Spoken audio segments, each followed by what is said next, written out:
আসসালামু আলাইকুম রহমতুল্লাহি ওবারাকাতু। আপনারা সবাই কেমন আছেন? আশা করি আপনারা সবাই আল্লাহর রসের সহমতে ভালো আছেন। আলহামদুলিল্লাহ, আমিও ভালো আছি। তো এসে গেছে আমাদের পবিত্র মাহে রমজান, এবং পবিত্র মাহে রমজানের পবিত্রতা রক্ষার্থে তো আমরা দেশব্যাপী সব বাংলা সারা দেশের মুসলমানদেরকে আমি একটা দৃষ্টি আকর্ষণ করব, এটাই যে আপনারা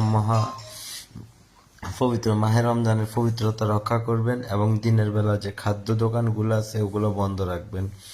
খাদ্য দোকানের ভিতরে যেমন হোটেল, রেস্টুরেন্ট এবং চায়ের দোকান বা যেগুলা আমরা নিত্য যে খাবারগুলো খাই ওই দোকানগুলা বন্ধ রাখার আহ্বান জানাই সবাইকে।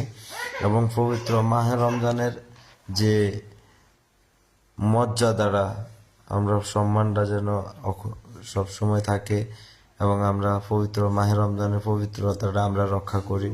যেহেতু আমরা মুসলিম উম্মাহ হিসাবে আমরা সবাইকে এই দাওয়াতটা ছড়িয়ে দিব এবং সবাইকে বলবো যে 5 ওয়াক্ত নামাজ আদায় করে, তারাবির নামাজ আদায় করে, রোজা রেখে মহান আল্লাহর দরবারের কাছে লাখো কোটি শুকরিয়া আদায় করতে, যেন যে আমরা গত বছর যে একটা রোজা রেখেছি, ইনশাআল্লাহ আমরা অনেকের ভাগ্যে এই রোজাটা জোটে নেই। আবার আমরা যারা আমাদের যাদের ভাগ্যে জুটছে এই রোজাটা, ঠিক আছে, তারা আমরা লাখো কোটি শুকরিয়া আদায় করি যে মহান আল্লাহ পাক রব্বুল আলামিন আমাদেরকে আবারও সুযোগ দিছে যে রোজা রাখার জন্য, ঠিক আছে। তাই আমি সকলকে অনুরোধ করব যে পবিত্র মাহে রমজানের যে রোজা রাখবেন সবাই অবশ্যই ইনশাল্লাহ। যারা অসুবিধার ভিতরে আছেন অবশ্যই রাখার চেষ্টা করবেন, কারণ সিদ্ধান্তটা হচ্ছে আপনাদের এবং বাকি সব কিছু করার মালিক হচ্ছেন একমাত্র উপরওয়ালা আল্লাহ পাক ছাড়া।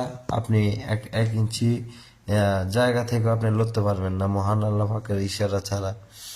তো আমি আপনাদেরকে এটাই বলবো যে মাহে রমজানের পবিত্রতাটা আপনারা সবাই রক্ষা করার চেষ্টা করবেন এবং আপনারা সতর্ক থাকবেন এবং অ্যালার্ট থাকবেন যে আপনারা নিজ নিজ এলাকা থেকে অবস্থান করবেন এবং নিজ নিজ এলাকা থেকে দেখবেন যে কোনো চায়ের দোকান কোনো দিনের বেলা খোলা আছে কিনা, এবং সেটা আপনাদের নিজ দায়িত্বে, যেটা আপনাদের ইমানি কাজ, ইমানি দায়িত্ব বলে আমি মনে করি।